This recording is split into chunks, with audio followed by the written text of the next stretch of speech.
For better or for worse, I think that's about the happiest I can make OBS, so it'll have to do. Alright, let's get to it.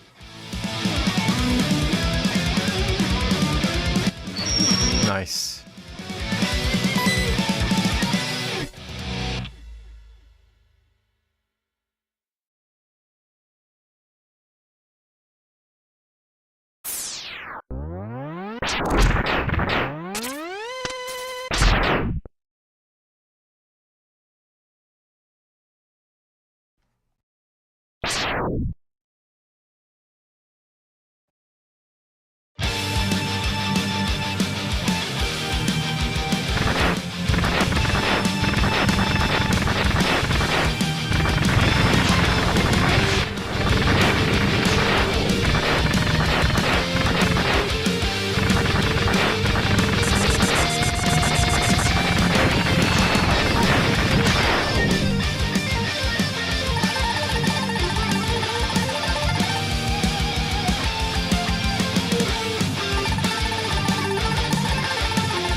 Mac?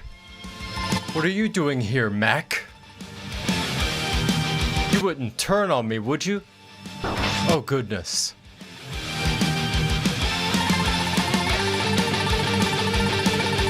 Who could have seen that coming? Certainly not me, who has played through this intro approximately 3 times over the past week. Certainly not me.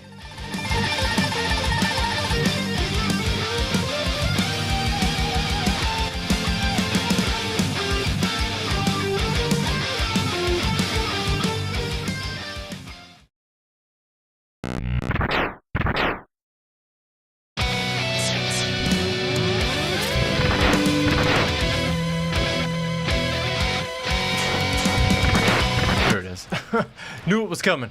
Whoa.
some shit, didn't I?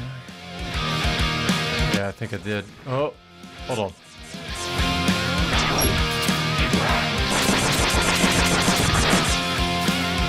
Oh, shit.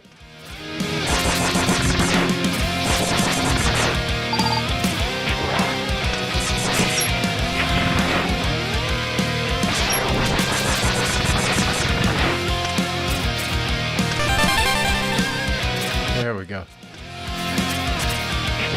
Oh, shit.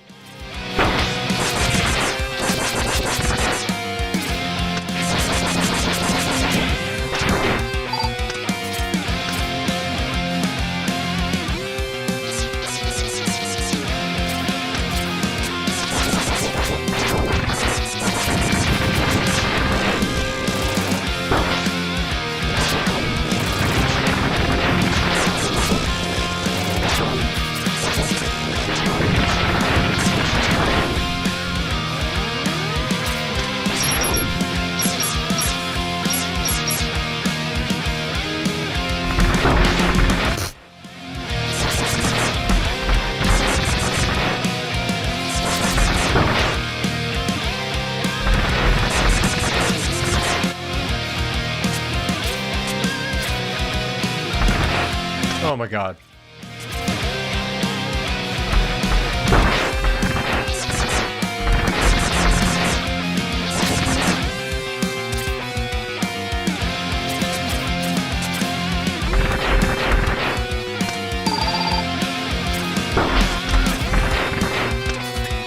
You know what? Fuck it.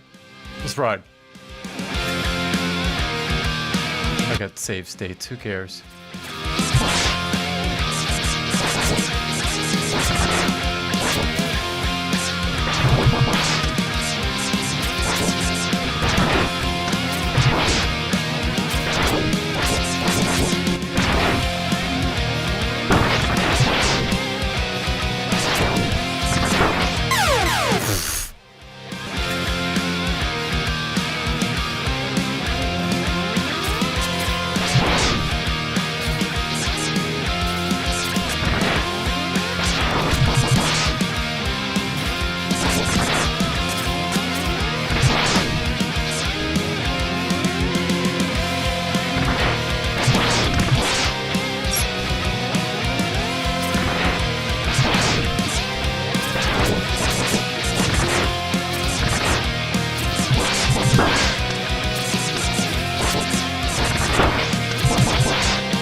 Oh boy.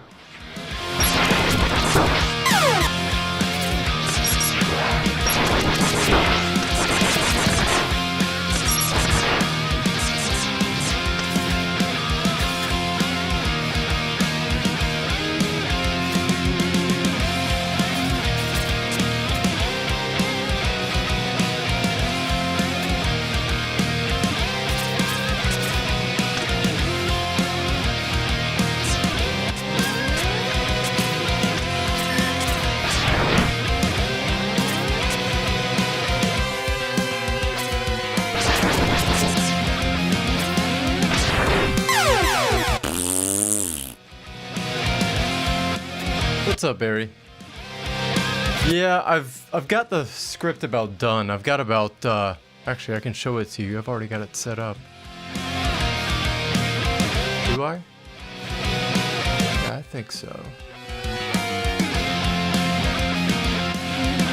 I've got like a whole bunch of stuff written.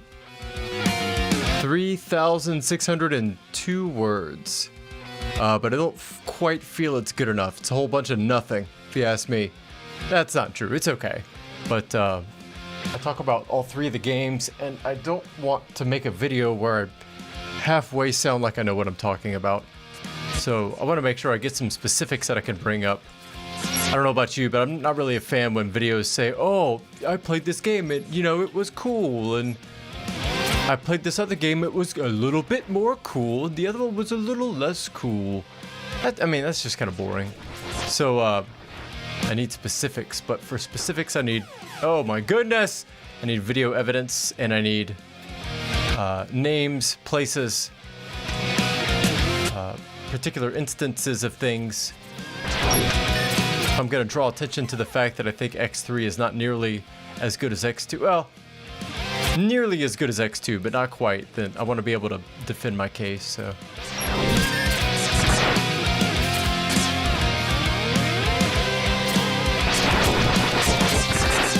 But I hope your day is going well. Day or evening, whatever the case may be. What is wrong with me? One track mind, I'm telling you, I start talking, I stop playing. Perennial dilettante. Halfway good at everything. I can only do one thing at one time.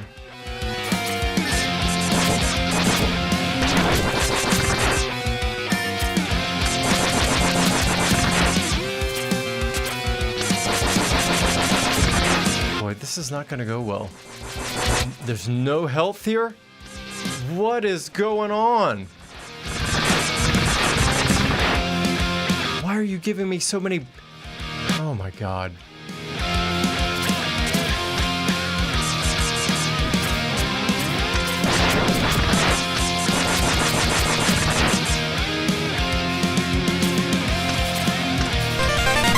Of course. What a tease. There we go.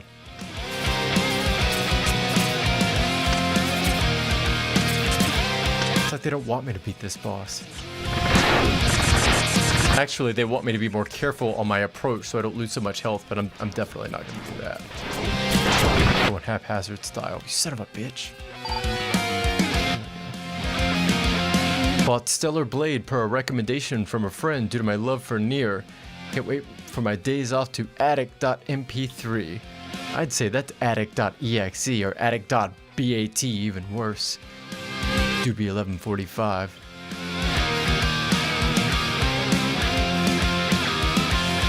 $800 tickets. Ah, so you are a developer, huh? I have never developed professionally. All my code is written for myself and people who are foolish enough to run the scripts that I give them. But I am well acquainted with the Jira system from people who hate it. I don't think I've ever met a single person that likes the Jira ticketing system. But I never know if that's because the Jira system itself is garbage and Atlassian stuff is garbage, or if just the psychological construct of the Jira ticket is itself excruciating, regardless of who makes the software. You know what I mean? I could see both easily. I could see either easily or could be both. But if you ever need somebody that knows their way around a Linux terminal and can do remote work, holler at your boy. I'll help you knock some of those tickets out. Oh God. I'm starting to wonder if somebody of my age and prominence, which is mid-30s, who learned how to use these machines before the AI revolution, might actually become something like low background steel. If you've never heard the term, it's steel that was produced before nuclear testing, and it lacks the trace radiation radicals in the atmosphere. Makes it good for steel, makes it good for medical imaging and things like that. And I'm starting to suspect that there's going to be low background radiation developers who learned their skills before the AI revolution.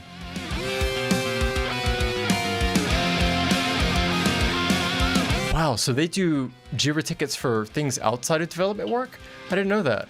Trust and safety. How the fuck does that work? Trust and safety tickets? That sounds like, pardon me for saying, and not a fault of yours, but deeply dehumanizing for the entire process. Reducing trust and safety to JIRA tickets. How will the higher-ups ever know the work gets done if they don't have a... Oh god.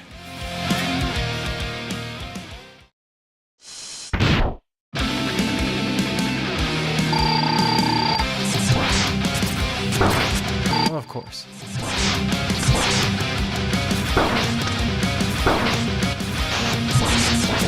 This is a research run, so I'm going to be brutalizing these save states. Don't mind me.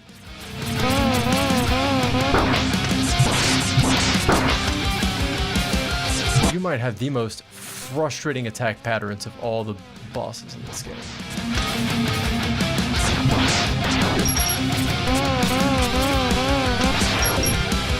Like, look at this. What are we doing here, dude? Come on.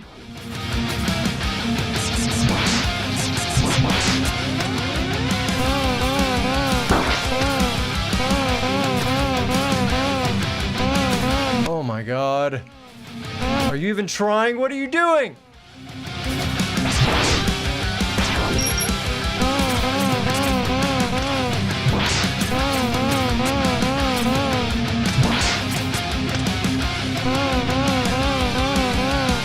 Oh, for fuck's sake.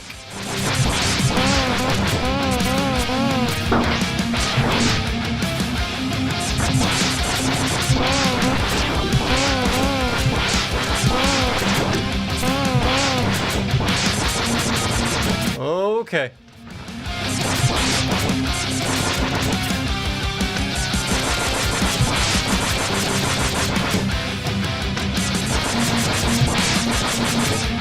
There we go. Content moderation. Interesting. Okay. Yeah, that makes sense for a ticketed thing then. That sounds like a uniquely not challenging, but that sounds like one of the jobs that you take with you for a few hours per day at least after you go home psychologically. You know what I mean?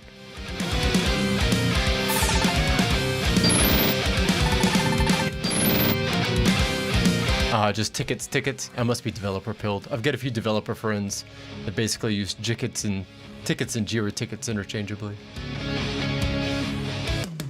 That's my bad.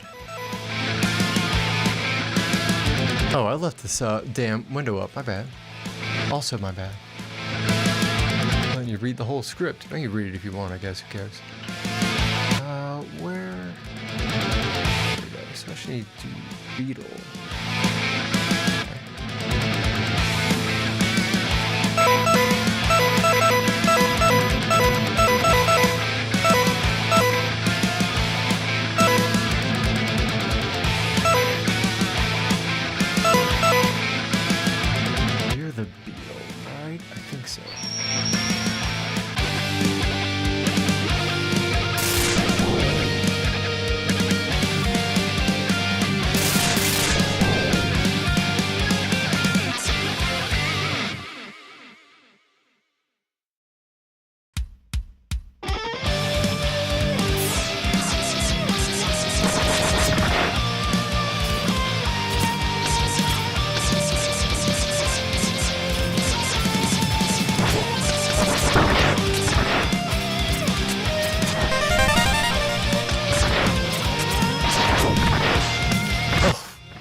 need something to view. That's fine.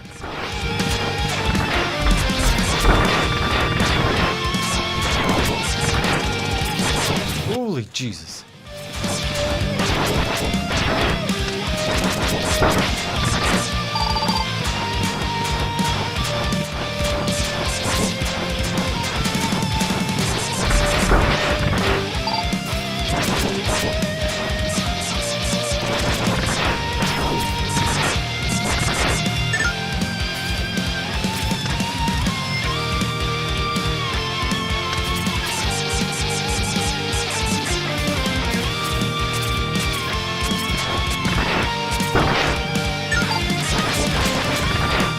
Not, oh damn it. That's what I get. Got greedy.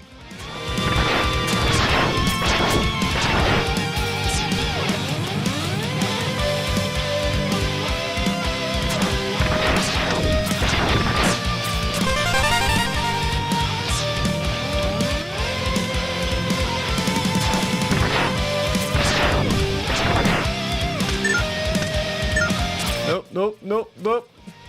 Shit.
Sure you've been around for me discussing my level 2 thesis that I have that teaches you about the upcoming quality and overall nature of a game once you get to the second stage.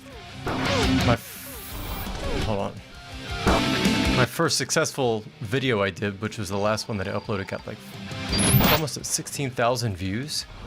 So it's kind of become my own personal level 2, and it's giving me an apprehension to just putting garbage out. I don't necessarily think that one was garbage, but it was kind of slapshot put together. People seem to like it more than I expected. So now the standard for myself seems to be set a little higher than I presumed it would. So yeah, I'm trying to give this one a good honest college try, so to speak.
He's not mysterious. He was from the previous games. I know exactly who that is. Can't put one over on me.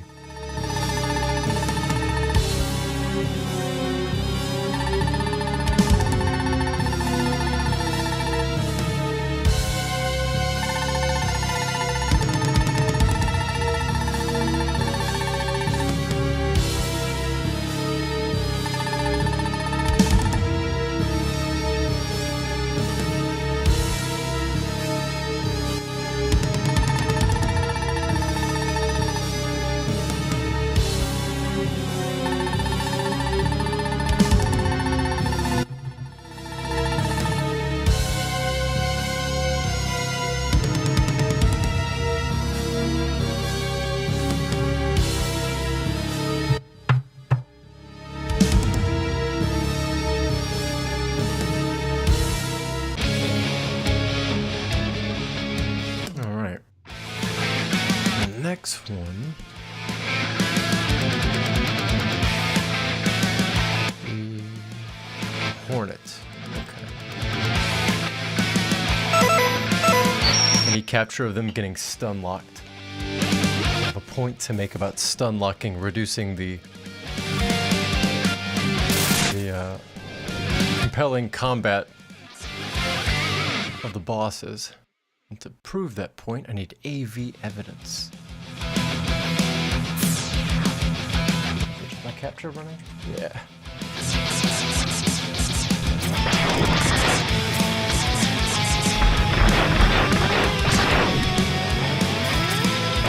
I'm surprised how many people I've seen that stream or capture video and use it for upload later to YouTube that end up getting dedicated capture cards. I can understand it for analog video sources and other stuff outside of PC games, but you can capture PC games while you play with really minimal, almost zero impact.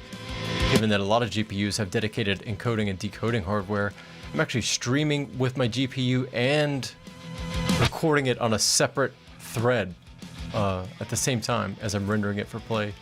No issue.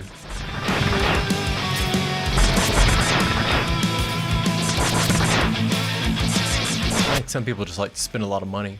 I think that's what it is. Ooh.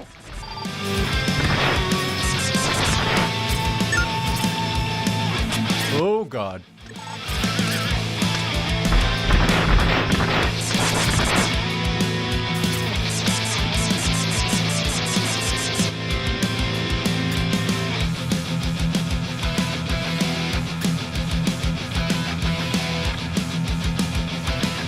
It's you. I thought this was the Super FX chip that was responsible for this, but I was wrong. It is the Capcom CX4 chip. Custom math, oh my fucking God. Custom math coprocessor they developed.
course that didn't do anything.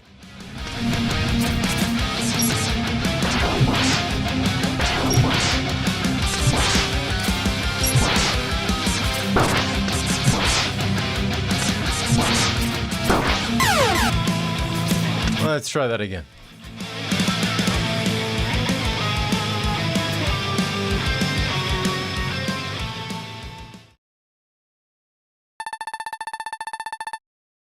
Mandatory psych appointments. That's interesting. Presumably the company pays for that, right? If anything, I wouldn't be surprised. If you don't mind me asking, do they have those people employed by the company? Like, is that something that's so required for the line of work that your company is involved in that they just keep those people on staff?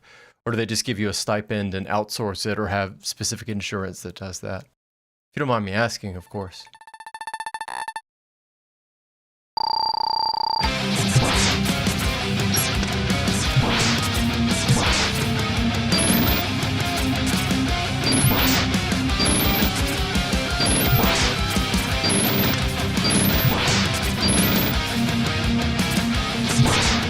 Oh God.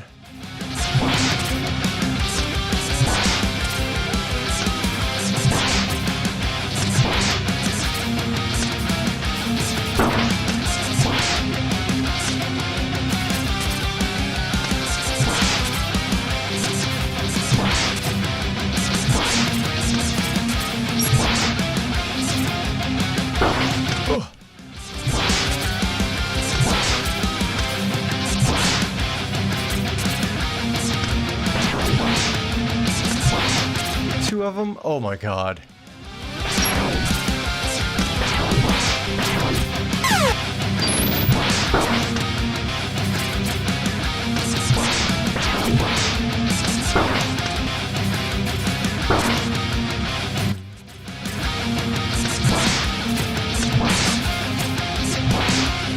Oh, there we go.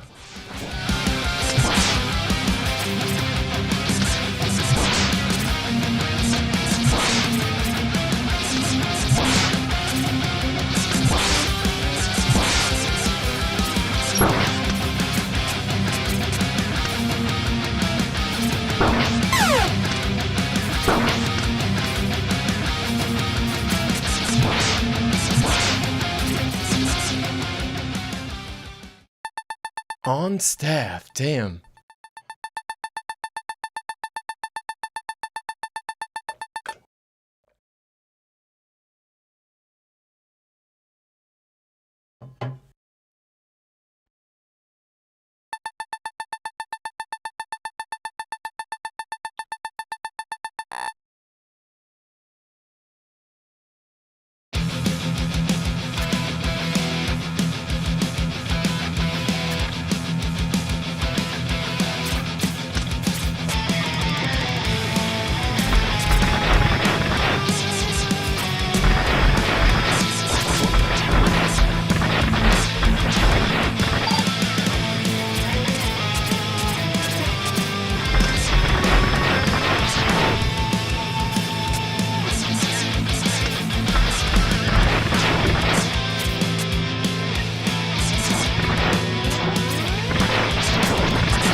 Dick move putting those missiles right above the line of sight of my standard gun. Oh.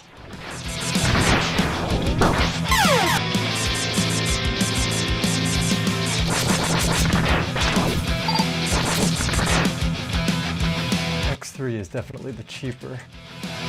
It's hits. Oh.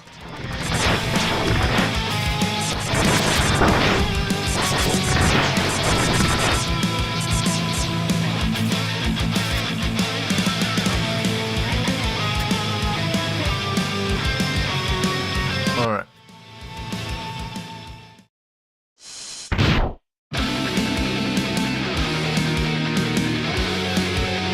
Now, will you get stun locked like I argue in my...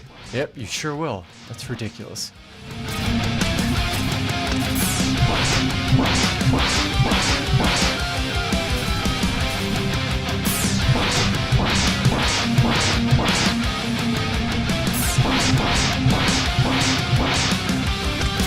realizes that, well, you know, right when I say that.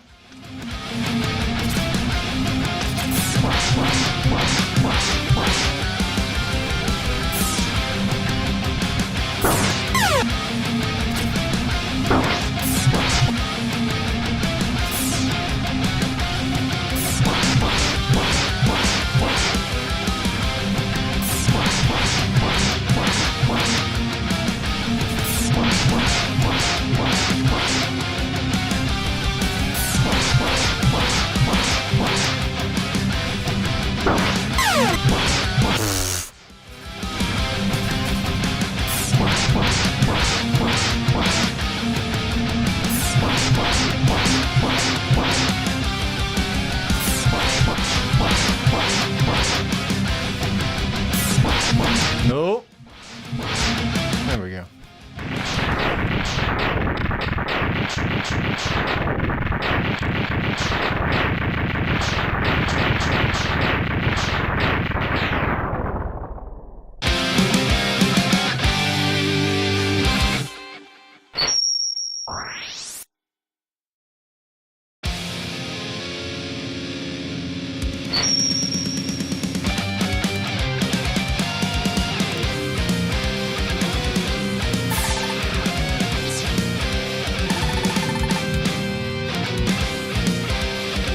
Speaking of losing your love for development work,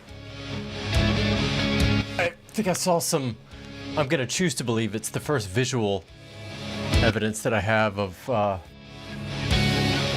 AI revolution preparing us for a world of really, really shitty software.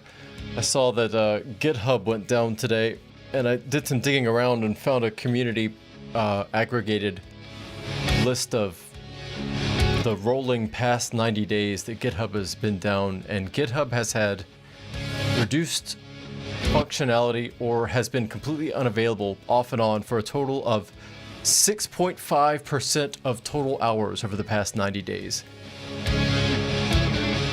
A group that proclaims to have 99.99% uptime, Microsoft and the GitHub division. 6.5% downtime is pretty bad. And I didn't realize this, but apparently the CTO or somebody of GitHub left like 8 months ago, and GitHub, the organization, got rolled into Microsoft's open AI, whatever AI effort. So I'm gonna choose to believe, until I have evidence to suggest otherwise, that this has to be a consequence of roughshod slapstick coding and really bad integration and development practices. I imagine it's only going to get worse from here.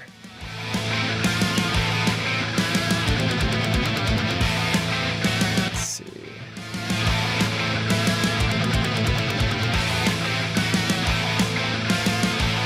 Buffalo.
Yeah, if anything, I definitely don't see software, either cloud or local, consumer or corporate. I don't see any of it getting better in the medium term, short term, maybe long term, and there's start to be some backlash. I don't know why I enjoy talking about it, frankly. I think it's just because it's so visibly a train wreck, but the train keeps on moving, which just makes it a fascinating topic of conversation.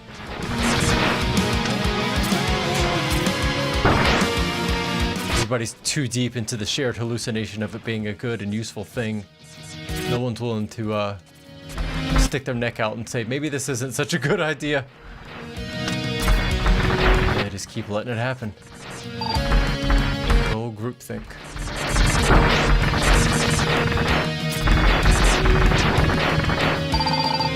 Microsoft seems to be trying to backtrack, though. I saw they were going to consider removing Copilot from things like Notepad and Paint, which... even saying that sentence is just unbelievable to me sometimes. How far the mighty have fallen.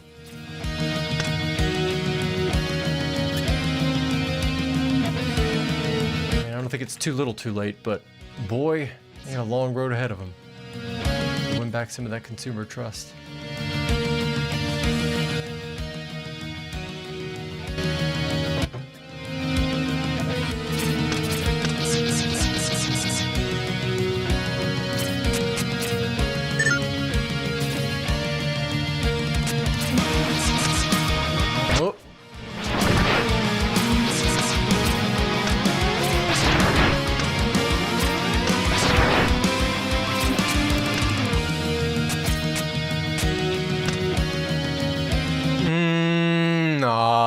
Nope. I know how that's gonna go. I've had a couple of beers. There's no way I'm getting through there.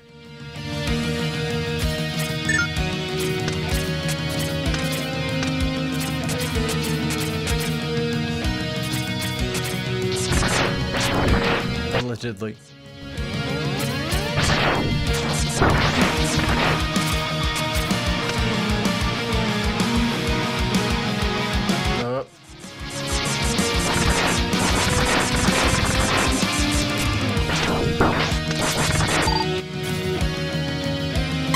Wow, that was fucking stupid.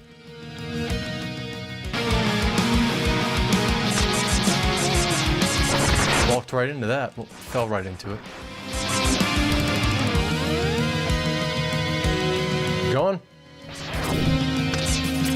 Oh, nope.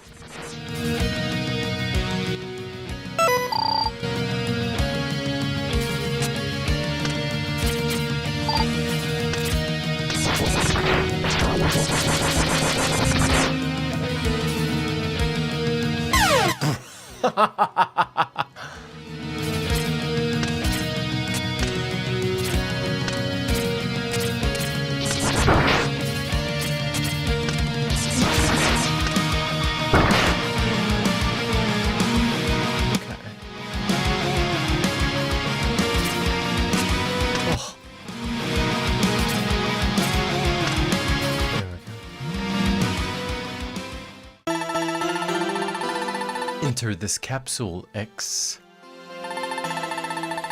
Take this leg upgrade.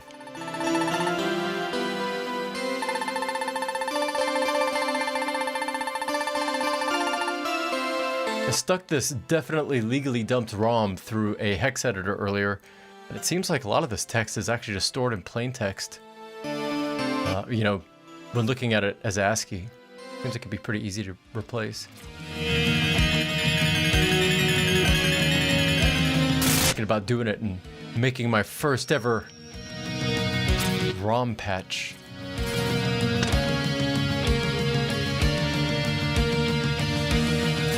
But then I was like, nah, why mess with perfection? What am I gonna do? Just put the word farts in there? That's definitely what I would do. I don't need to fuck with you.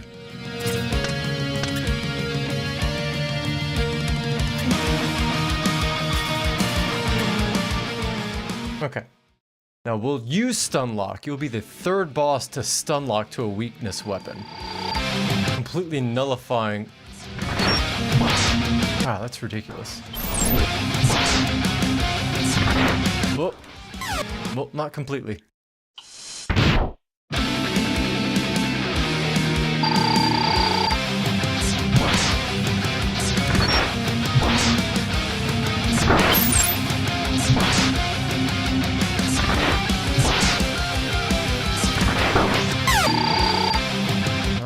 I don't know if I can classify you as Stunlock.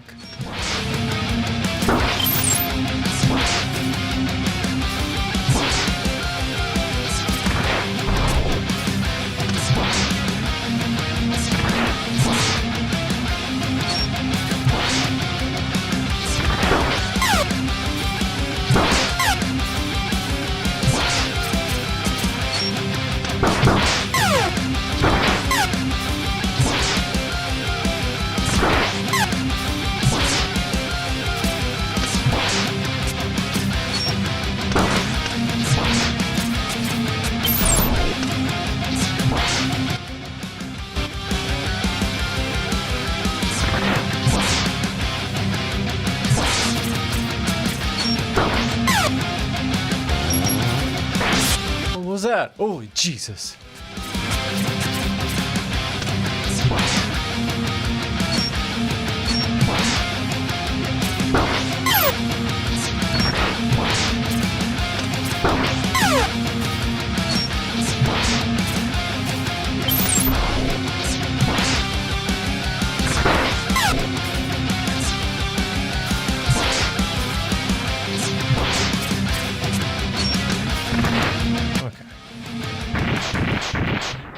I don't think you count as a stun lock.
Toxic Seahorse.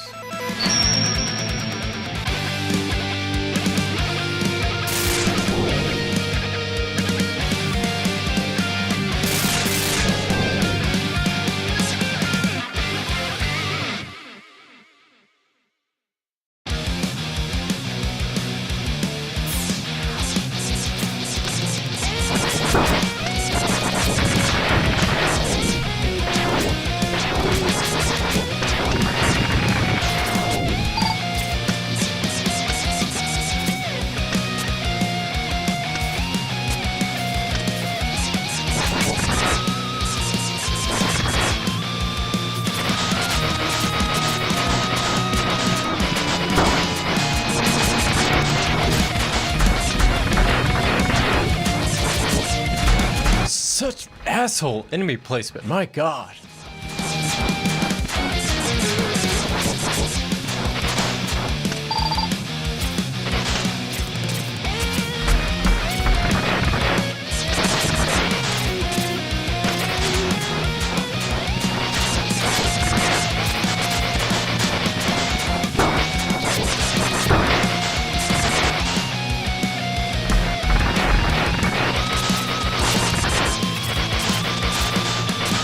I'll take that.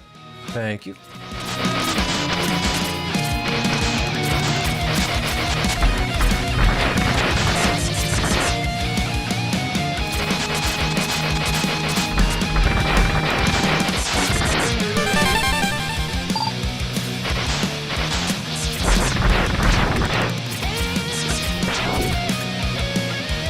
All right. Anybody home? Nope.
nothing.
Alright.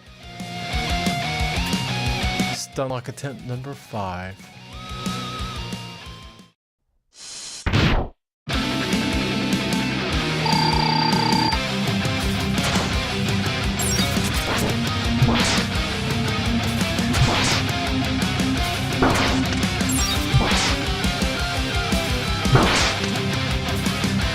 I want cleaner footage than that.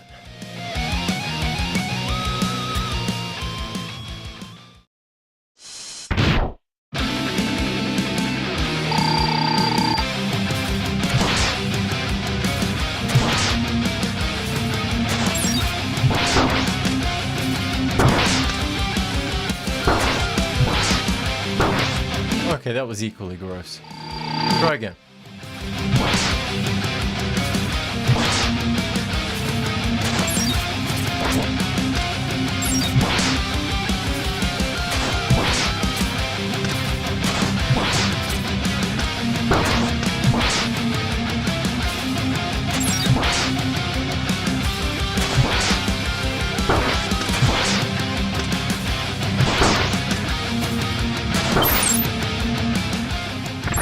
Good enough.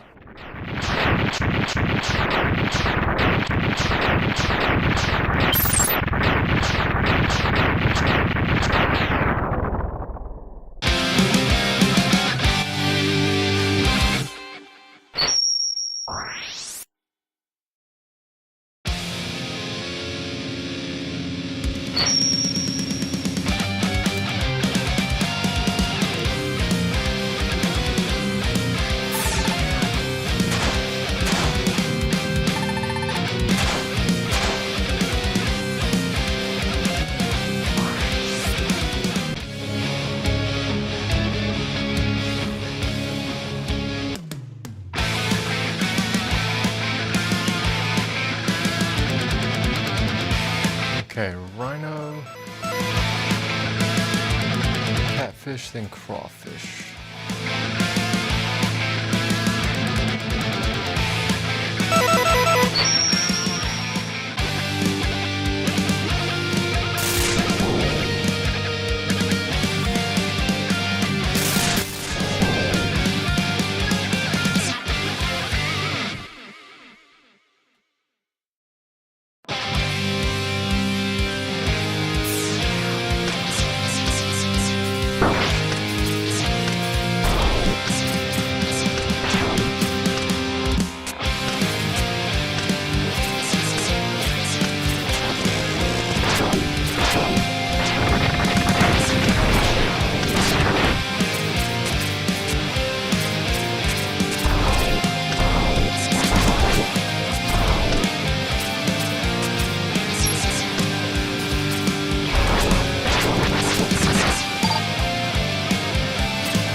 Nobody home? Alright.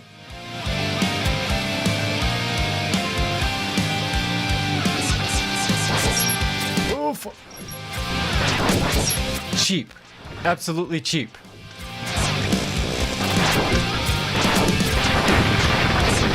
Oh.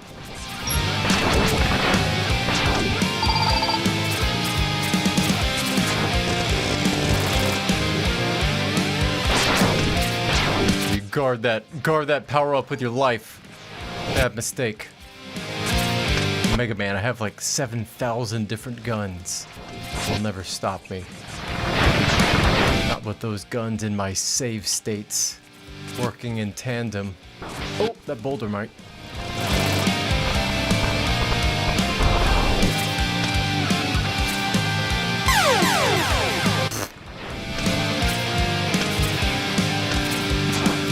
Oh my.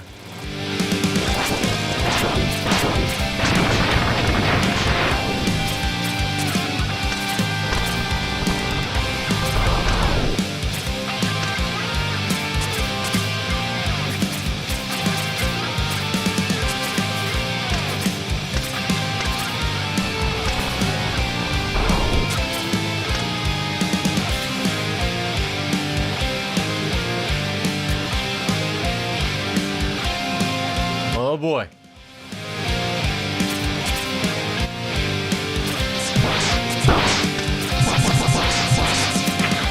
How much of these can you take?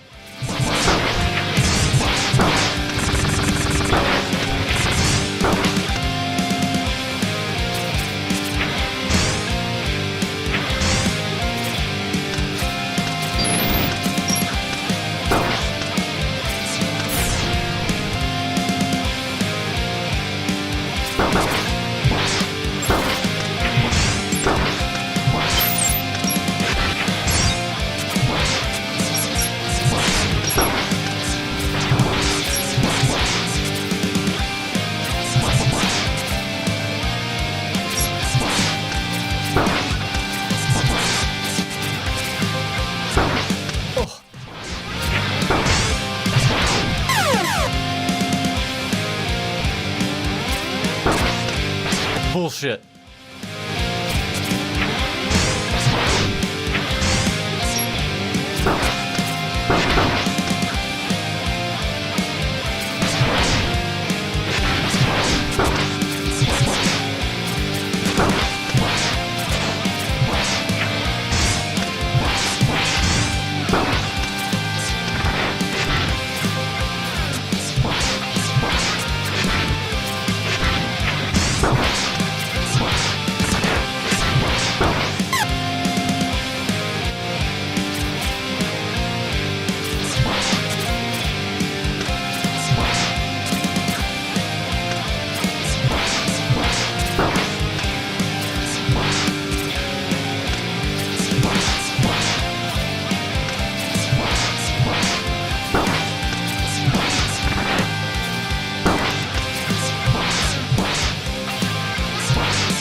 Oh.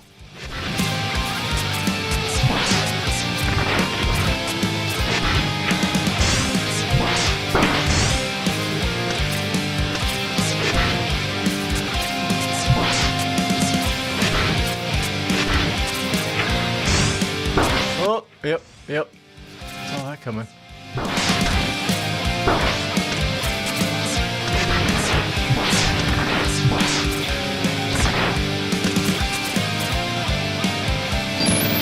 Oh.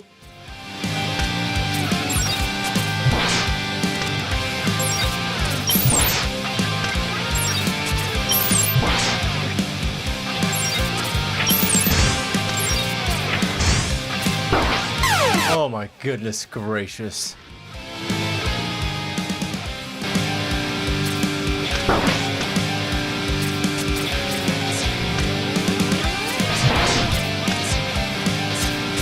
I have to cheat my way through this one real bad.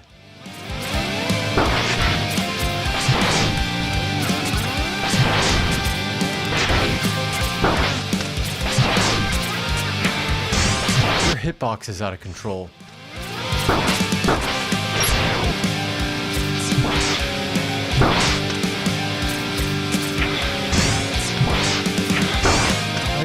What do you want me to do, my guy? You want me to teleport?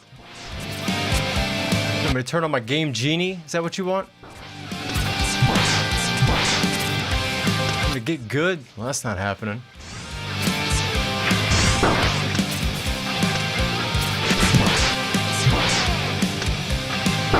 Oh, fuck's sake.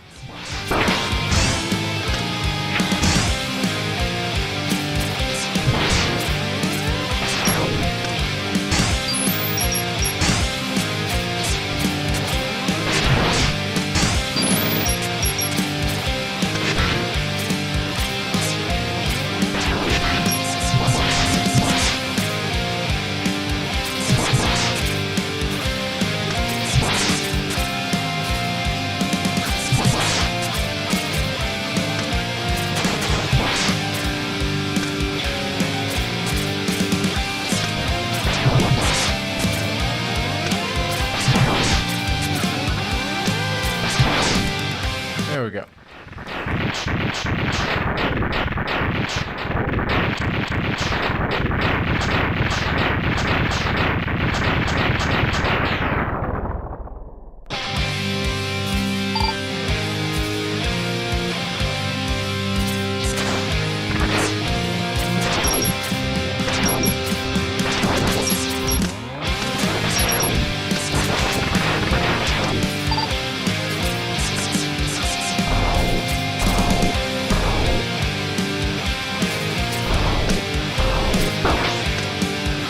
No, I'm restarting that out of spite. Oh.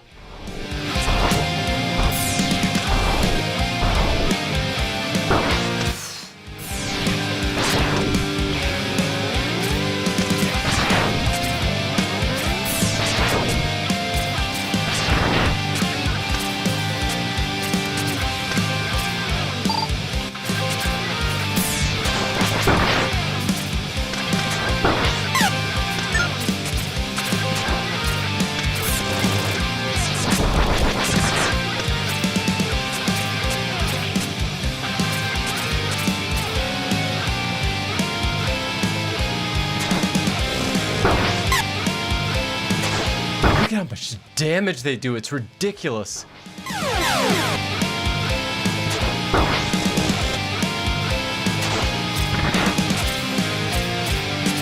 Literally easier just to go deal with the boss and stun lock him.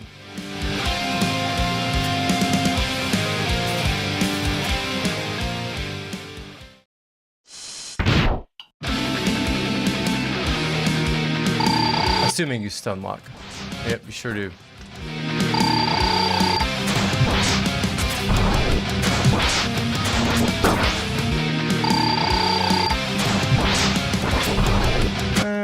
Well, not really.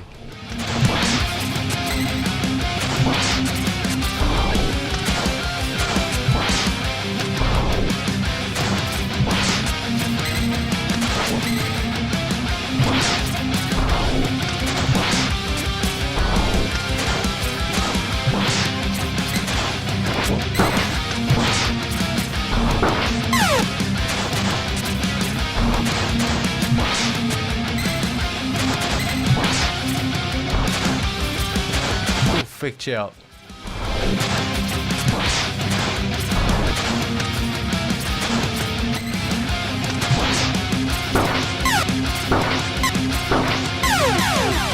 No way.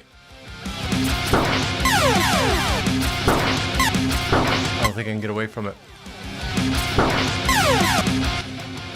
Nope.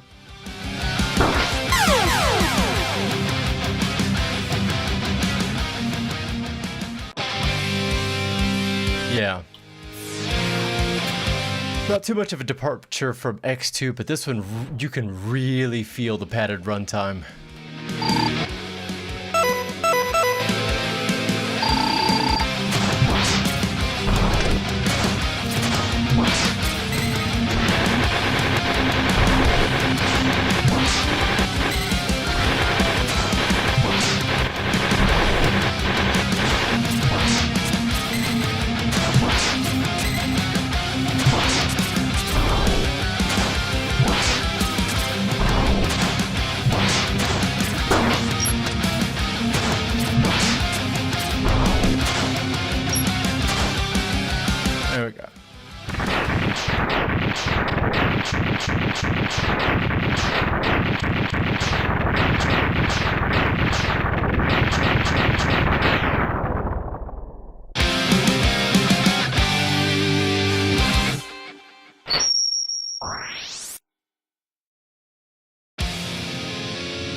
definitely the biggest flaw of this game, is design considerations that lean more towards padding the runtime than much else. I'll show you another example that I'm gonna allude to in this script that I've written. Oh. Whereas in X and X2, you have to backtrack, but not often, to get specific kinds of upgrades and things.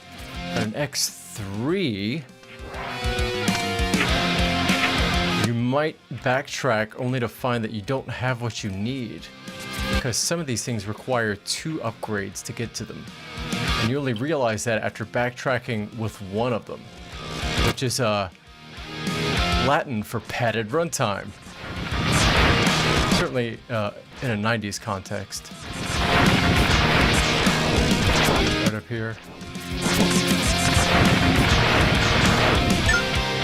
You use this and get through, and you think, oh, I can get it. I can get the thing. And then nope. Nope, you need a full fucking other upgrade. Upwards dash boots, and then you can.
This laser thing, there was another version of this in X1 and in X3. They're just way faster.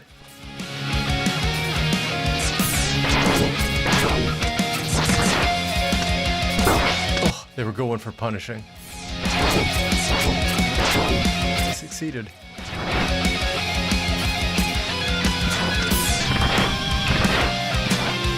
More vile shit. Yeah, I'm not doing that.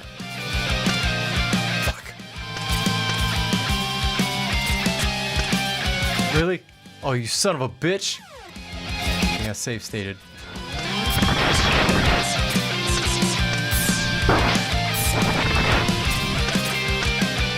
'Cause who's got time for that? This ain't the 90s. We don't do padded runtime.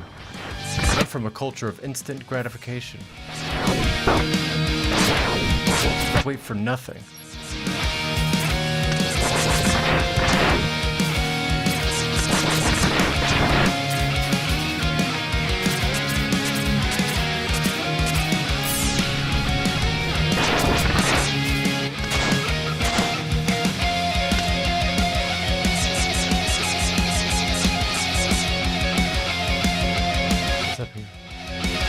What's up here?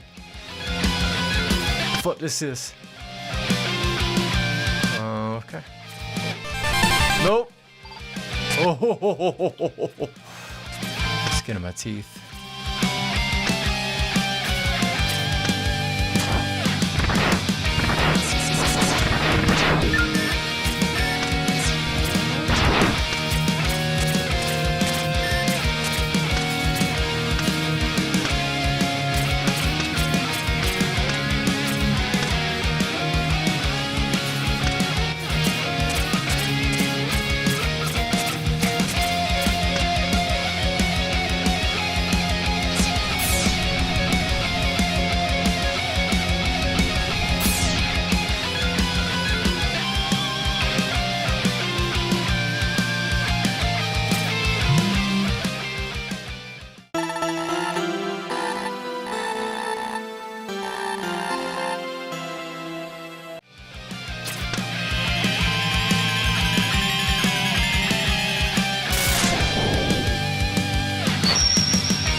on here?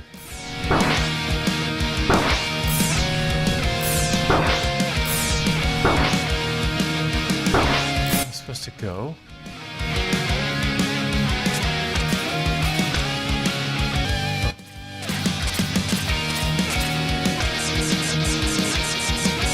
Ah.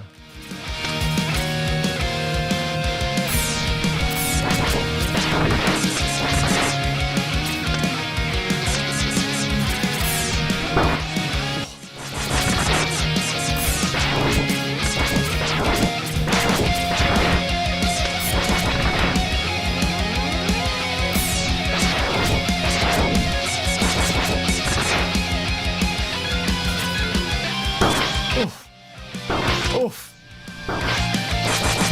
Could not have gone any worse.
Like, what are we even doing here, Capcom? What is this?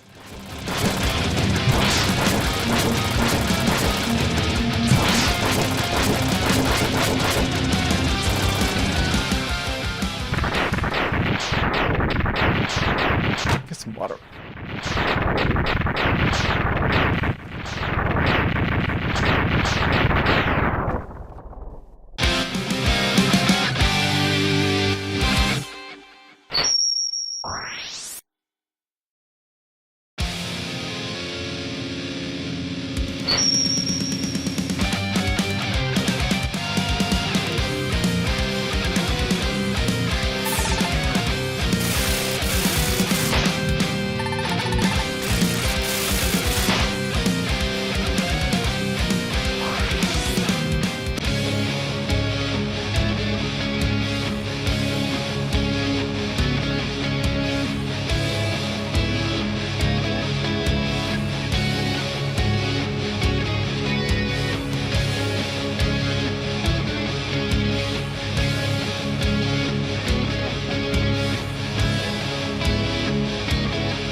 Last one. Oh.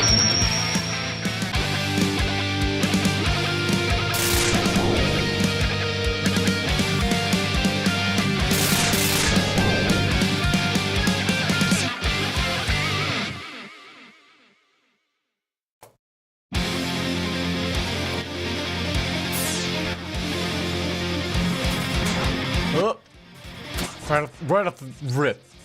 Don't even have a second to breathe.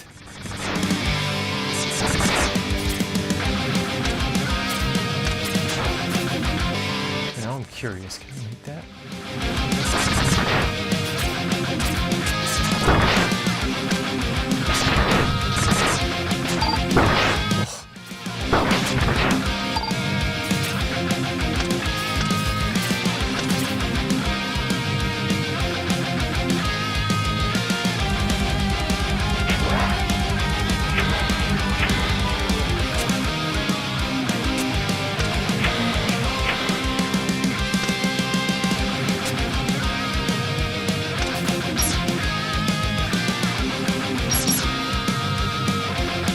Oh yeah, I need the that's right.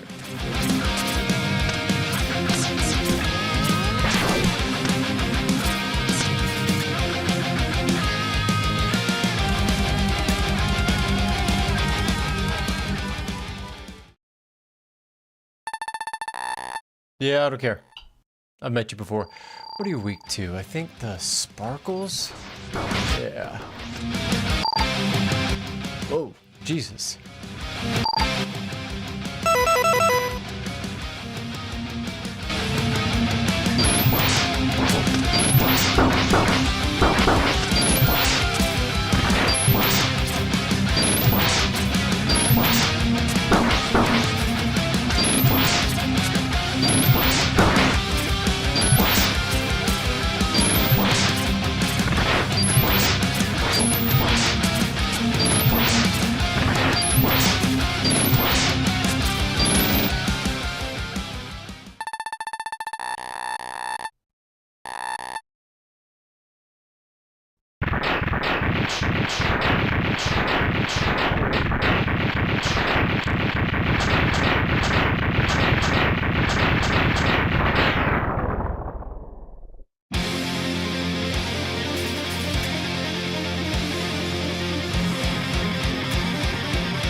What?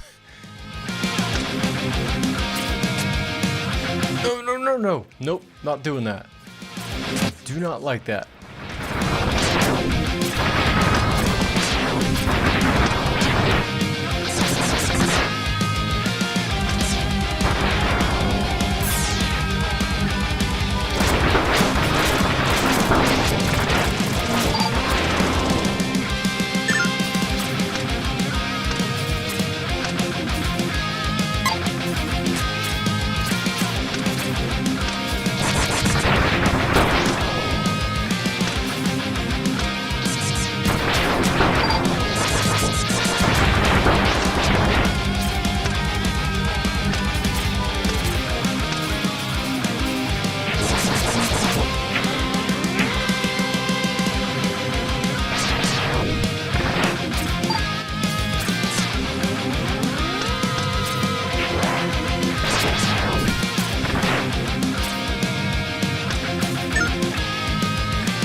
All right.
Battle Buddy.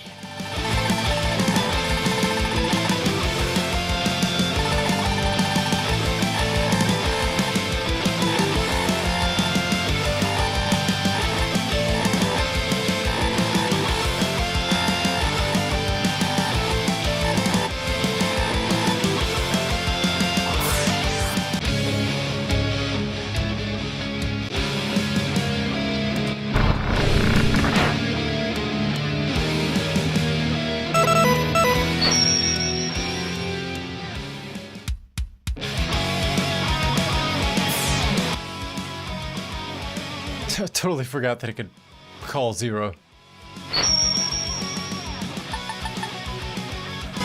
Seems like one of those things they put in the instruction manual but don't tell you in the game itself.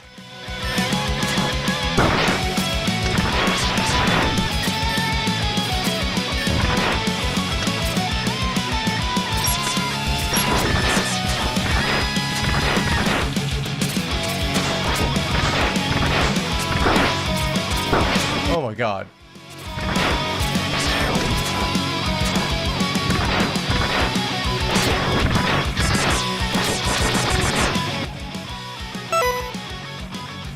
Oh, I can't even use your sub-tanks? Damn. I really don't want you. Oh my goodness! What bullshit.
Are you scared, Zero?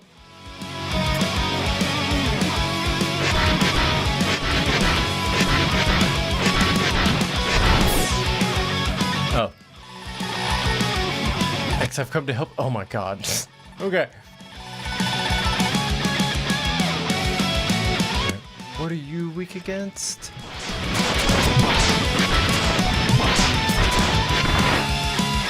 That worked.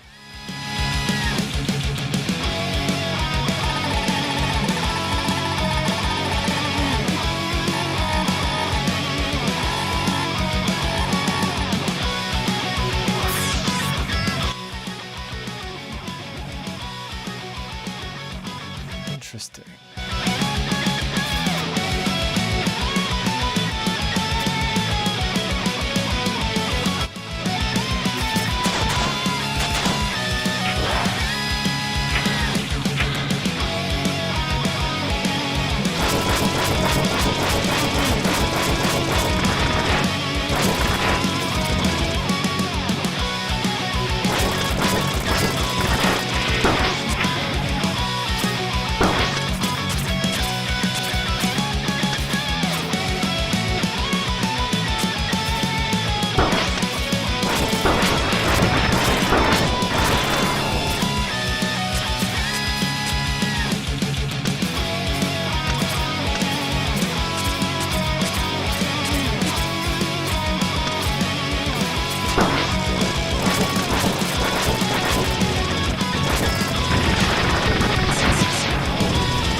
Oh my god.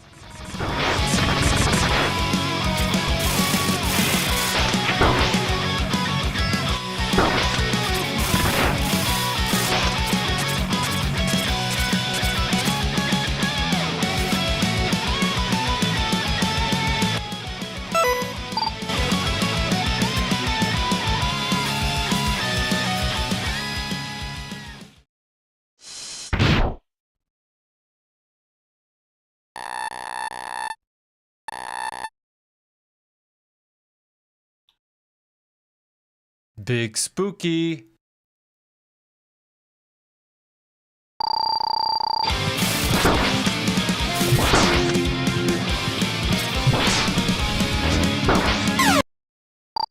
Let's see.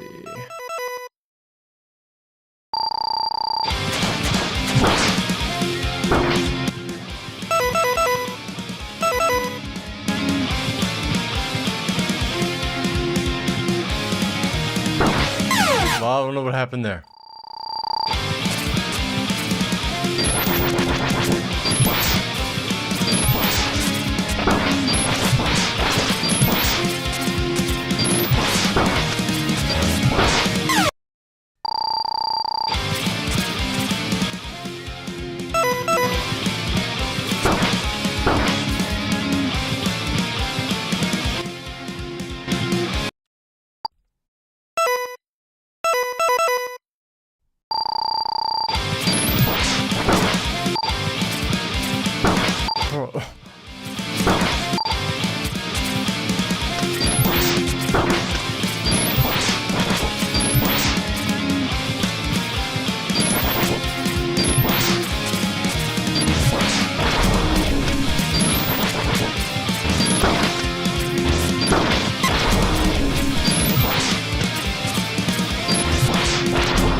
Trying to get B-roll, my guy. Ease up.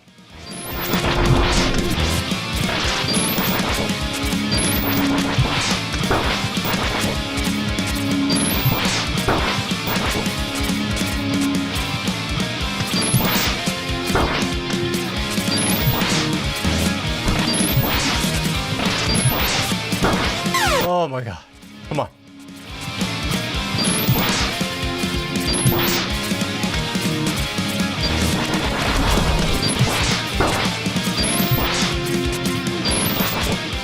There we go.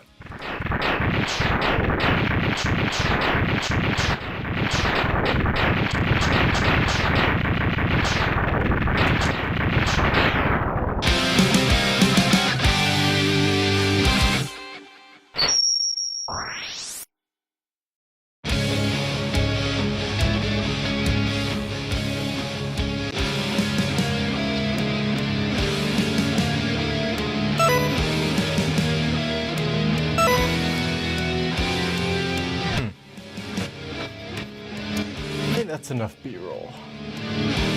Let me see if I can get situated into a writing arrangement.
Okay.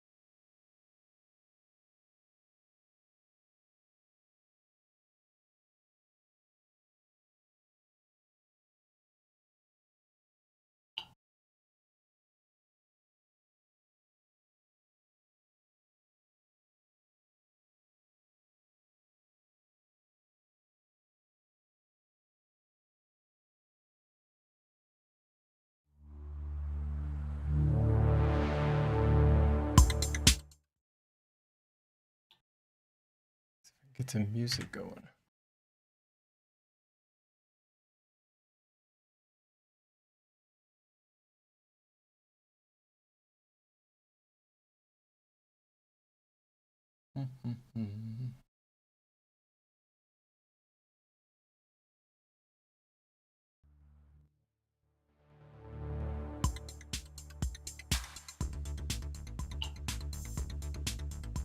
Still have my compressor ducking? Yeah, sure does. Good.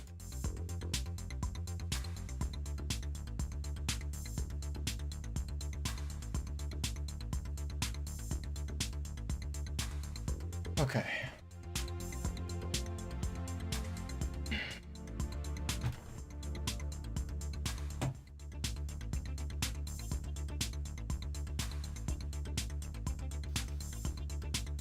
So I need to add a line about 0 being playable.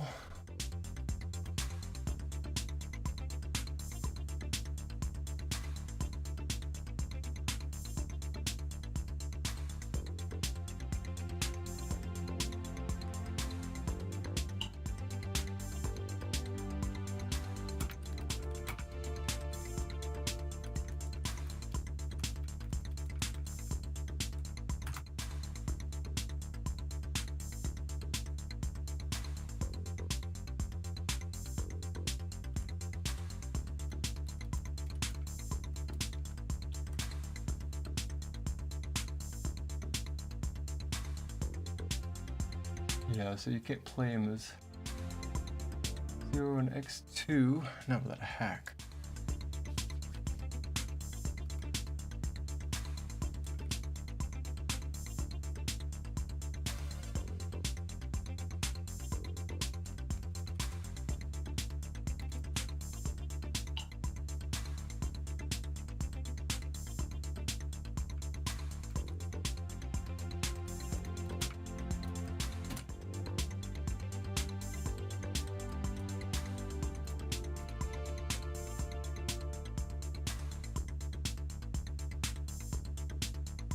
Table 0 was cause and not.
All right.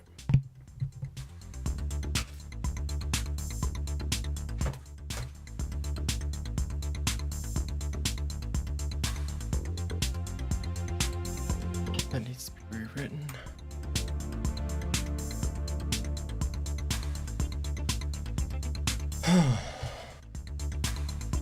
I propose a good litmus test to see if a person has an eye for quality is to ask if they can differentiate the positive aspects of a piece of media from their nostalgia for it. There are some things for which I hold deeply fond memories, even though those things are objectively bad. Case in point, SpaghettiOs, my favorite childhood dumpster food. Thinking about the times that I ate them years ago recalls sensations of comfort and security, and when the trailer park comes calling, I heat up a sloppy pot of the stuff. It brings forth echoes of past happiness and tethers them, if fleetingly, to the present. I don't know if you know this, but SpaghettiOs are not good. Another example is Starfield, a game I love to bring up because I enjoyed it a lot when I played it, to the tune of over 100 hours invested. But trust, la verdad, Starfield is not a good game, and in most respects, it's actually a very bad game. Memories are powerful things. Above all else, they blend your perceptions, your grand desires with your actual capability, your past self with your present self, and your sense of reverence with your sense of taste. What I'm getting at is that differentiating qualitative properties of something you love from your recollection of it is very, very hard.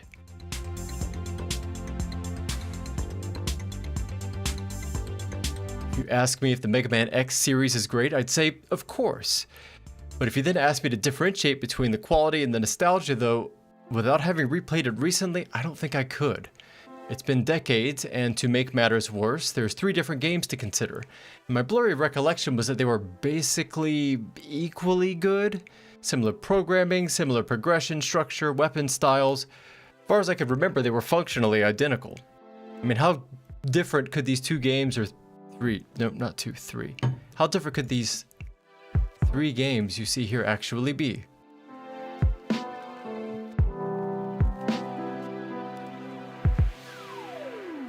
But surely that's not the case. The mid-90s were a time of rapid progress in console games, probably the fastest iterative technology improvements in my lifetime. Not only that, there were roughly 2 full years between the release of X1 and X3. X2 even managed to break into the 3rd dimension without a Super FX chip. Weapons became flashier, levels more dynamic. If the series did change over time, from a distance at least, it looks like nothing but strict improvements on the formula. However, memories are tricky, and at an age when SpaghettiOs are your favorite food, it goes without saying you might lack a barometer of quality. A well-honed barometer of quality. I recently situated a definitely real Super Nintendo and a definitely real CRT that's definitely not a shader effect, and I figured what better way to break it in than by running back through my beloved childhood favorites to see if they really were as good as I thought, or if history had long since colored my glasses rose. Of note, I opted for using MSU-1 patches, which lets us stream PCM audio into my definitely real Super Nintendo in place of its native audio samples, giving us a taste of what the oft-fantasized alternate history version of the console equipped with a CD drive might have sounded like. Thank you for your work, Nier. The space is richer for it. Rest well. Also thanks to, yeah, definitely can't pronounce that guy's name, but I guess I should stick it in there. Let's see.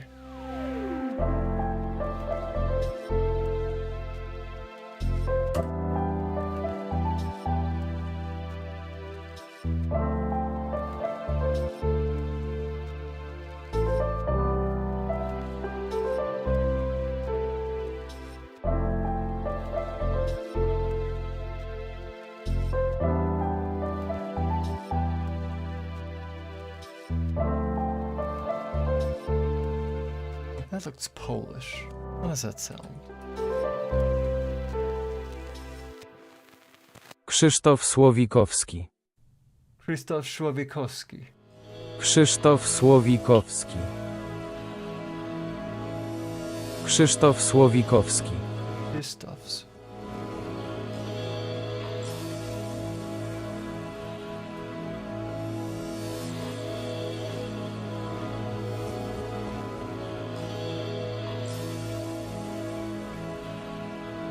Okay.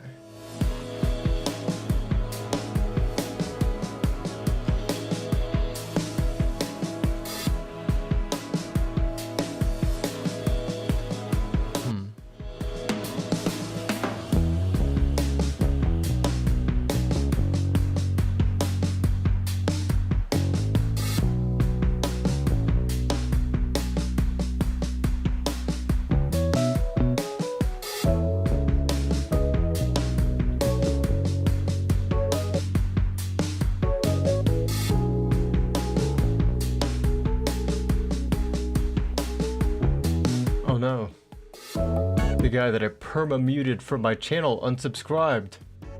Took him long enough.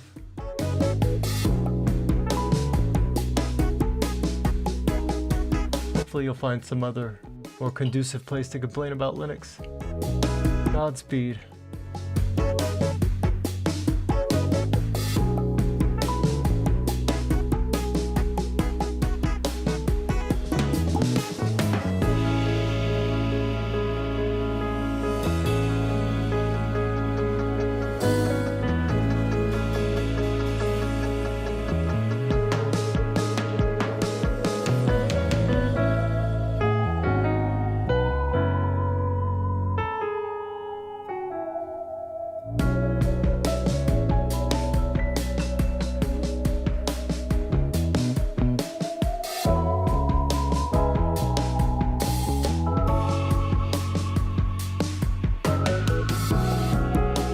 X1 section's about done, as is X2.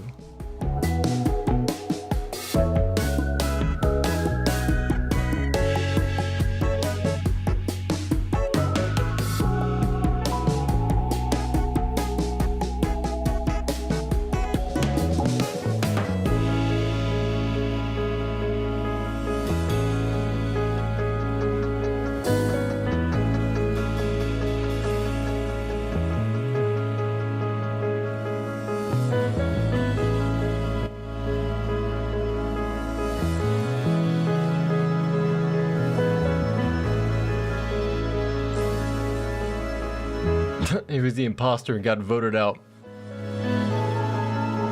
I was kind of shocked to see him even subscribe. What a weird dynamic. You get so amped up on complaining, you try to subscribe. I guess to make a habit of it? God only knows. More power to him. Maybe he's got a passion for life I'll just never understand. Holding everybody accountable for their perceived operating system injustices.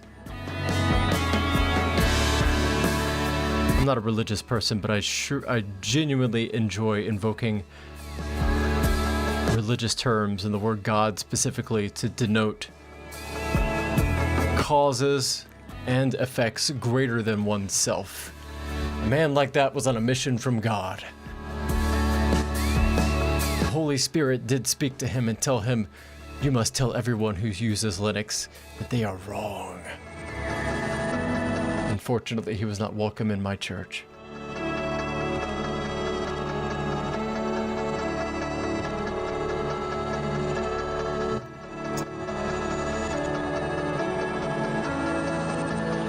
So not all bosses can be stun-locked, but some bosses can be stun-locked.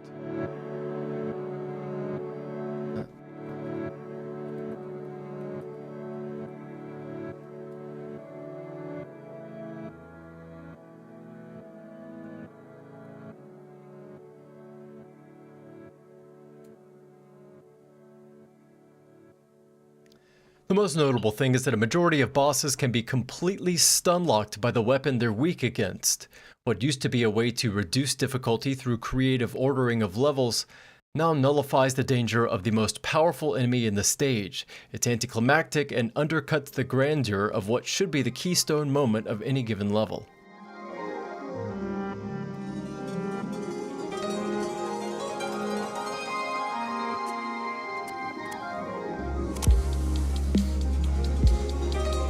Definitely doesn't feel like increased damage. It is increased damage.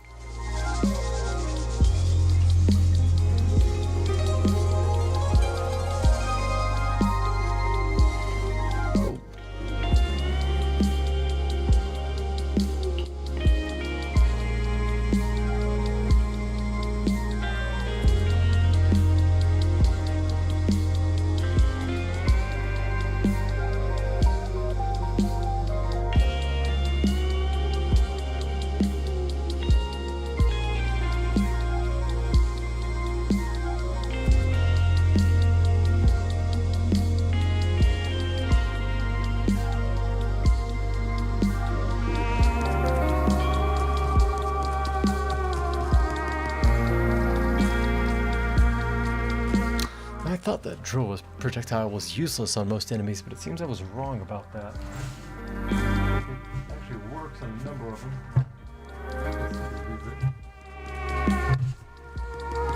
Wait, ibuprofen. There you are.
Tendency to use far too hyperbolic language.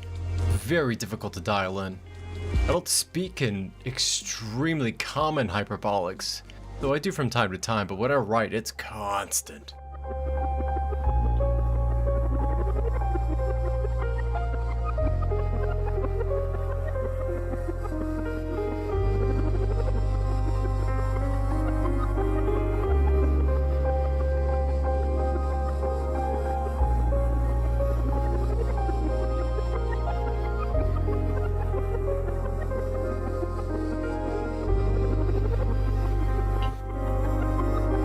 Oh, we got 3,600 words.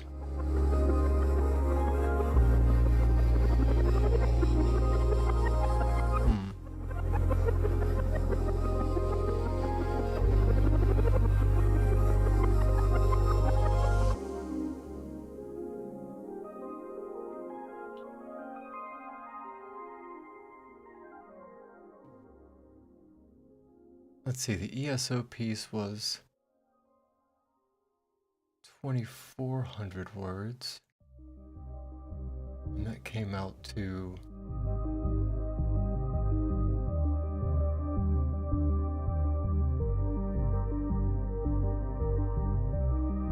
$15 minutes. I also spoke a bit quickly. That's what?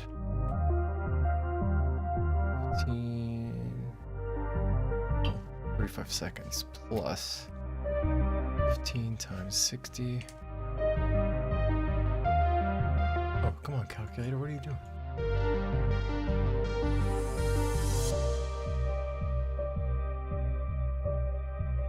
So 935 seconds.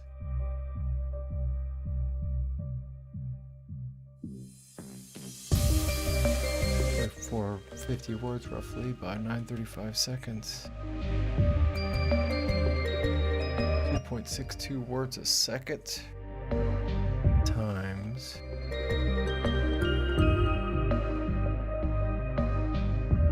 700 words.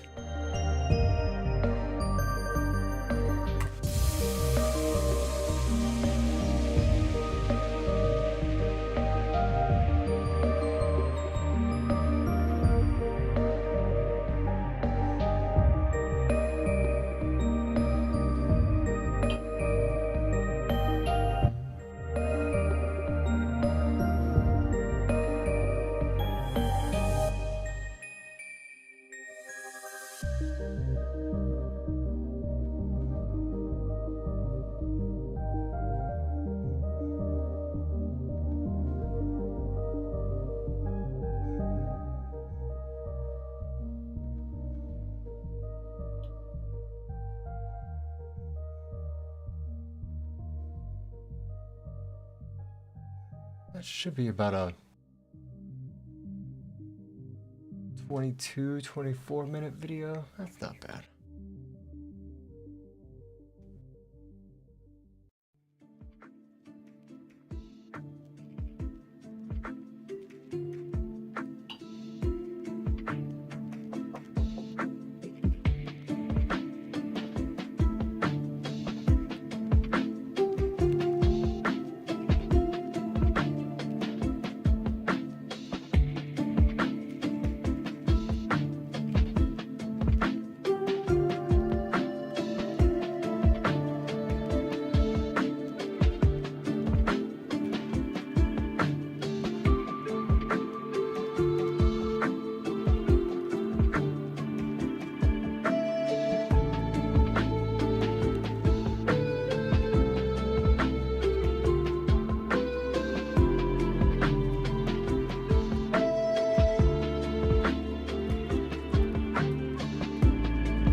X2 boss, no, X3 boss.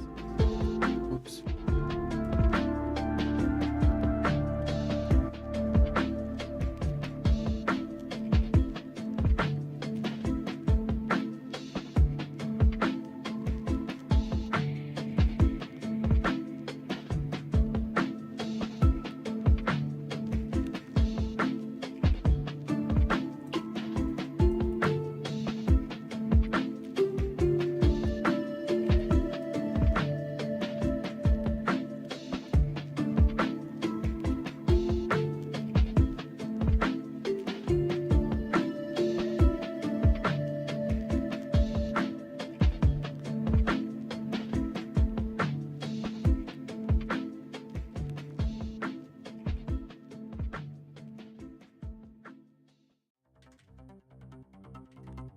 Let me see if I actually did stun lock the beetle.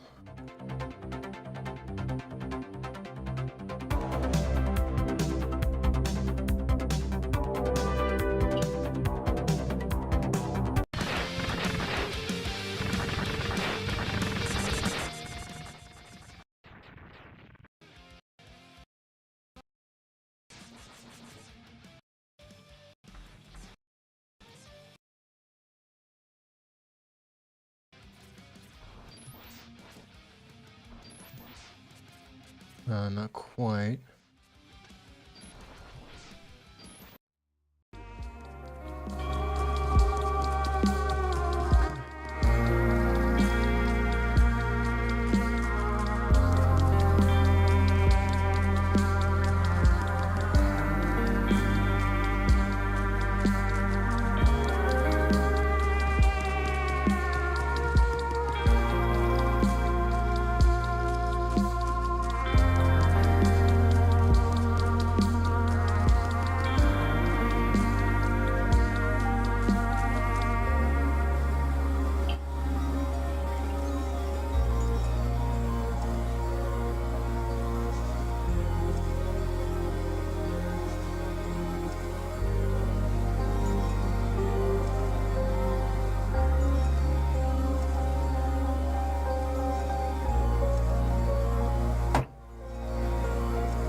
most of the mini-bosses are lushly designed, though the secondary antagonists, Bit and Bite, don't stand out too much from other series mini-bosses. I appreciate the cute naming scheme highlighting their size differences.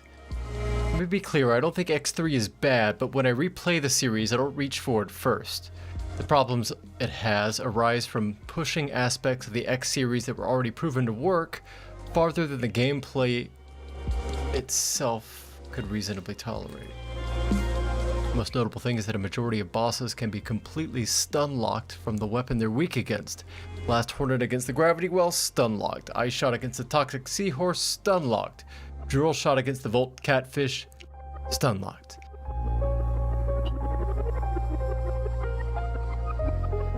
The amount of damage standard enemies do to you is increased overall off to punishing levels. This is true for both bosses and trash mobs alike. Some of these guys are brutally unforgiving. And the classic tricky elevated placement of them.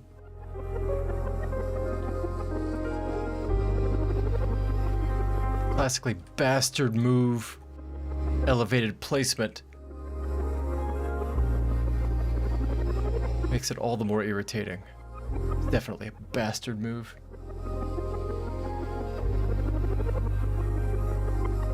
Similar changes to how much damage you do to them as well. Over and underpowered weaponry is a constant struggle. Sometimes they'll soak up tons of shots from your upgraded weapons. Upgraded equipment. Sometimes they'll only take 1 or 2 hits before they're destroyed. It seems the idea was to incentivize the player to experiment in different situations and make better use of their arsenal. But given that most enemies only have 1 or 2 weaknesses of your 8 potential options, it ends up feeling more like a waste of time than anything else. It's easier just to keep your X-Buster equipped and blast through them. Secondary upgrade routes are similarly overworked. In the X series, voluntary upgrades are often hidden in secret areas that require you to first get an upgrade elsewhere before you can gain access to it. The weapon charging upgrade in X1 is a good example. You need the helmet upgrade to break the blocks it's tucked behind. In X3, the requirements are sometimes doubled. To get the weapon charging upgrade in 3, you need both a specific enemy weapon to break the blocks hiding the area, and then you need the leg dash upgrade to make the jump across the spikes. First time players will get the drill weapon. Remember, they can use it on that weak wall they saw, make their way back, only to find that it wasn't enough. They'll have to come back later with the dash boots.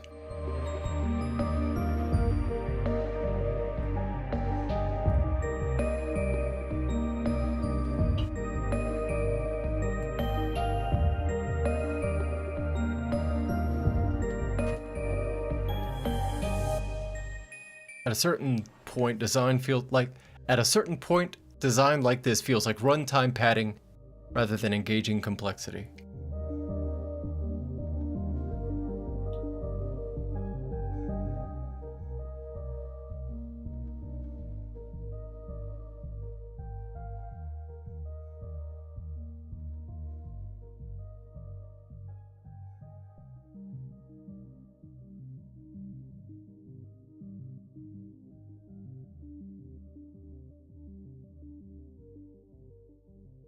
$884,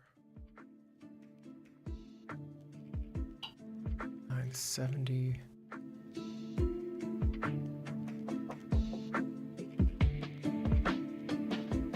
$1151. Close enough. Intros. 68.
capture footage did I grab?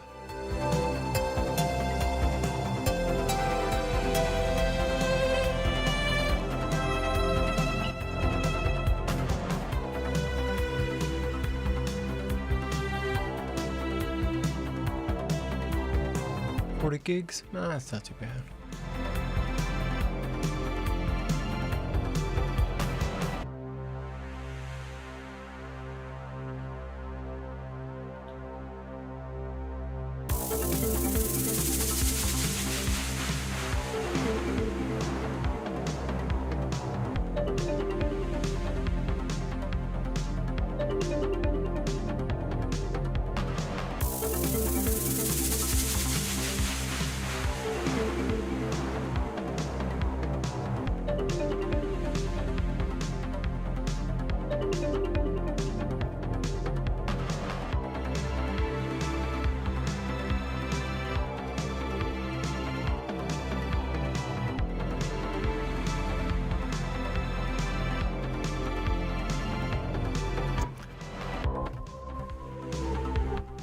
X2 is a candied Mega Man treat.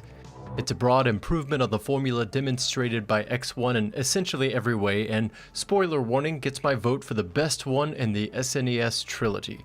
It refines the formula by exhibiting well-crafted design choices which imply that, by that point, the developers deeply understood what makes these games such a joy to blast through. The underpinnings of X2 are largely the same as the first. You start off with just your blaster arm. Too many uses of blaster.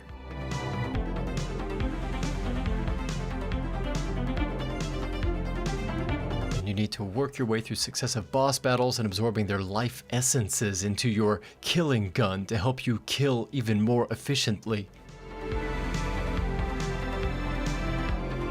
X2 has excellent environmental. X2 has excellent?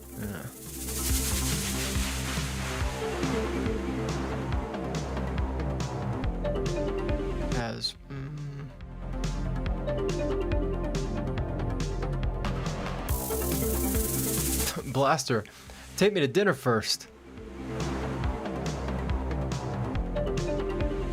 Has excellent environmental storytelling.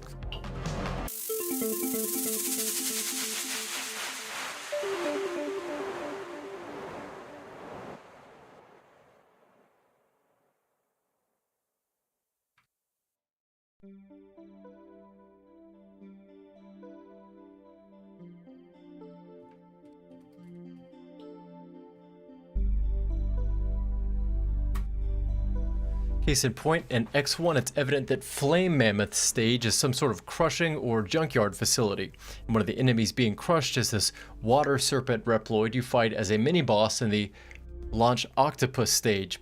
But that seems backwards? You'd think if anything, such robots would be being constructed for battling Zero and X given the circumstances.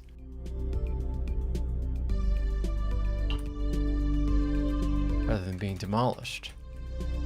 X2 rectifies this right from the start, where the opening of 1 presented a nondescript destroyed highway, presumably damaged by the antagonist.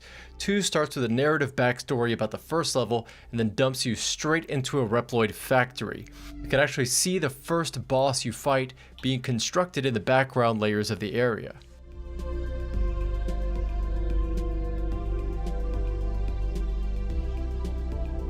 The game uses its art assets and their placement to better flesh out the circumstances around you, a mark of quality game design. Well, narrative design.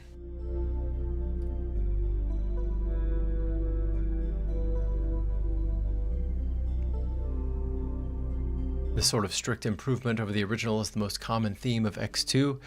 Each component of the game seems to have been given noticeably more attention. The sound design was improved, enemy pulses, explosions, clanging metal all take on a wider frequency range to fill out the soundscape, with much more presence than before. The dash ability comes without needing an upgrade, suggesting Capcom wanted the athletic style of play to be front and center. Right from the start.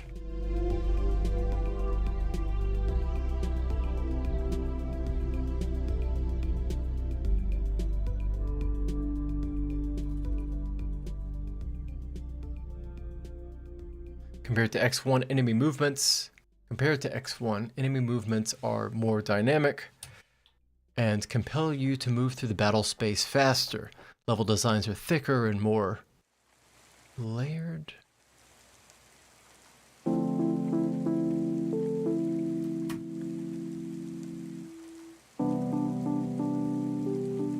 Sometimes making deft use of parallax to give a sense of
even where it feels old, it crosses beyond stale and clear into enjoyable retro vibes. Password screen?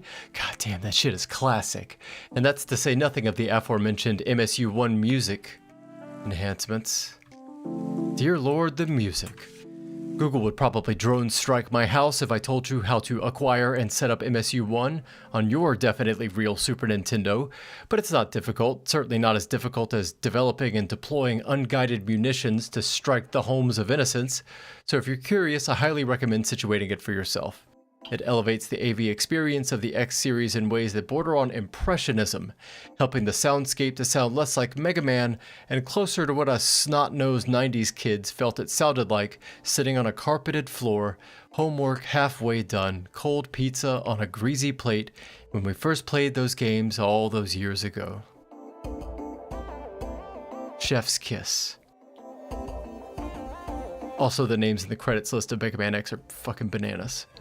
Elf, Professor F, White Rock.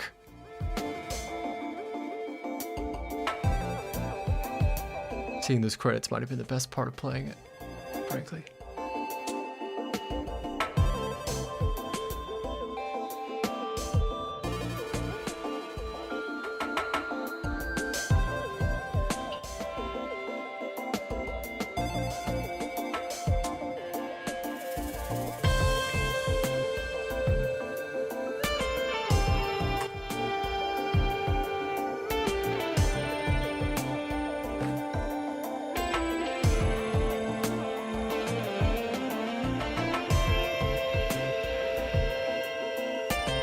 Wow, no Google. I wanted to know the weather for the next week, not fucking AI mode weather. Jesus, God almighty. God, the future sucks.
That's so funny.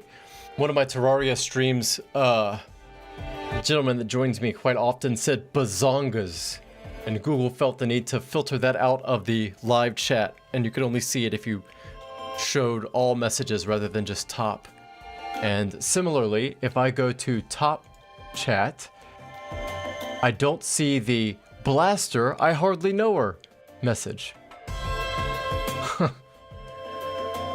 Seems they're putting their fucking AI to use and obfuscating what people send. Thanks, Google. Thanks for giving me a false impression of community engagement. Really helping out there. Good looking out.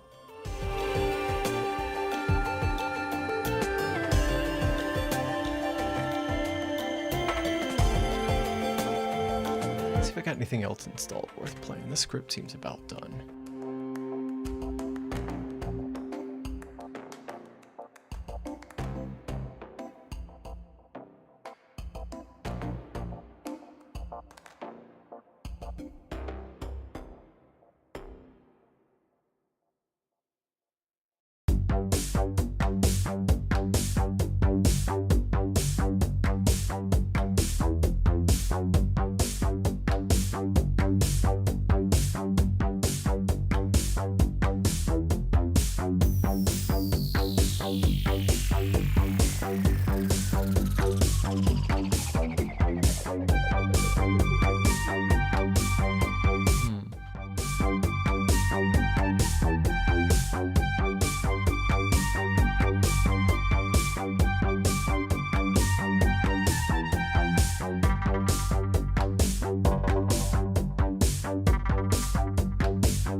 Yeah, I guess I'll go ahead and wrap this stream up.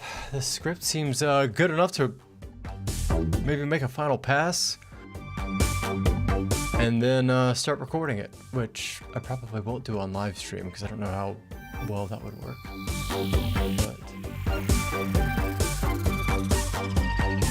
I wonder if it was for the word blast or for having it right before the word her. I don't know.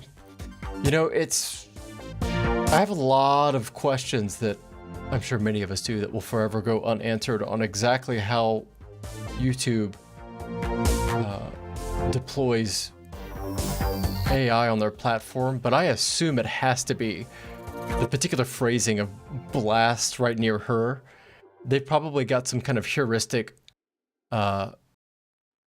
intention analysis or something like that going on, that it just kind of scrapes away stuff that, oh, people might find problematic. You would think they would give me a, oh, appreciate it, about the script looking good.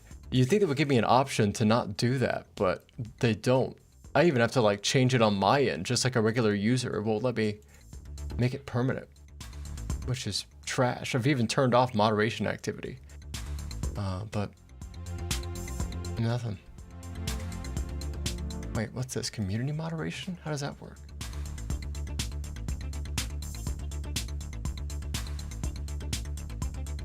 Moderation, none.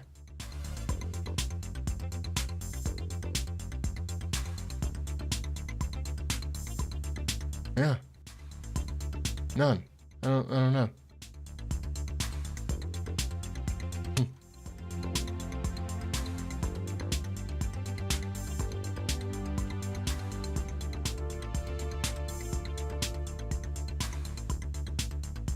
Oh wow, I've got a couple of muted users I've forgotten about. One of them is named Dumpster Fire, so that's not too terribly surprising, I guess.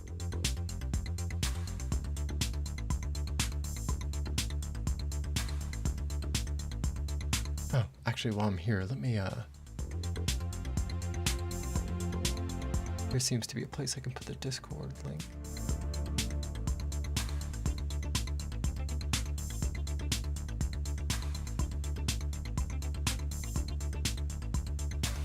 Where are you? There you are. Nope, that's not it.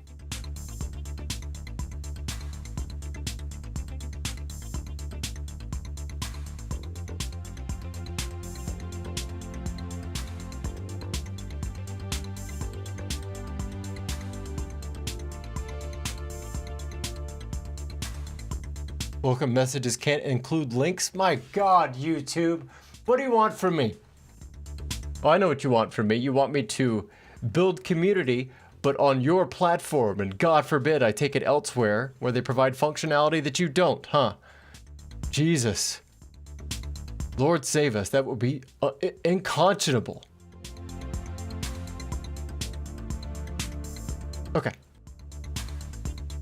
Yeah, I'll wrap it up. I might start another stream a little bit later if I jump back into Terraria or something. If you're wanting to, feel free to join me for then. But otherwise, been a good couple hours. Thank you all for joining me while I got through this Mega Man X3 run this last time and hashed out the rest of the script. Y'all enjoy the rest of your evening or day, or I guess if you're European, probably evening, right? I would imagine. Yeah.